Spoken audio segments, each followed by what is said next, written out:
Hello everyone, it's me, Piper. I am at my in-laws' house because we just moved down 2 houses over and we don't have Wi-Fi yet, so I get to hang out here every couple of days and do my homework. So this idea of the story of my life, I picked the title, I Shall Not Live in Vain, which is from an Emily Dickinson poem, so I'm going to read that real quick. If I can stop one heart from breaking, I shall not live in vain. If I can ease one life the aching, or cool one pain, or help one fainting robin unto his nest again, I shall not live in vain.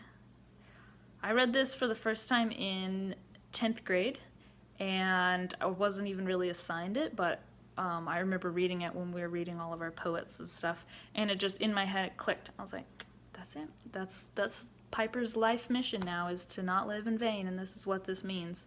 To ease people's pains, to help people, I didn't know anything. I remember people ask, what do you want to do? I don't know, I just want to help people. And so then that became, I didn't have the language yet, but that became now this lifelong kind of call to fight against injustice and to fight for liberation, for total liberation, for all of the earth, for nature, and for all of creation, which includes animals and people, I believe. And so this poem has always kind of been this underlying thing, like, I shall not live in vain. I'm going to live my life in a way that is going to ease some pains, hopefully.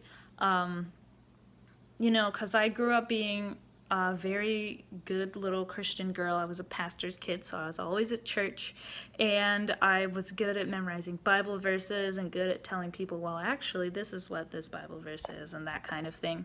But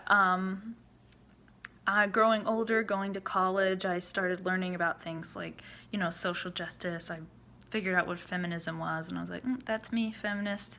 I watched a documentary about animals and the way that we exploit and use animals, and I became vegan right when the documentary was over, and I was like, well, I'm vegan now for life. So now I'm vegan, and it's an ethical thing, and it's a spiritual thing for me. And the same thing happened with my political beliefs. I became an anarchist because I saw the ways in which hierarchy works and how domination works in our world, and the only alternative I could see to combat that is to live in a world without those things. And so anarchism has become something that's a part of that for me as well. And so yeah, I guess I shall not live in vain. That's this theme that I try to live throughout my life. Yeah.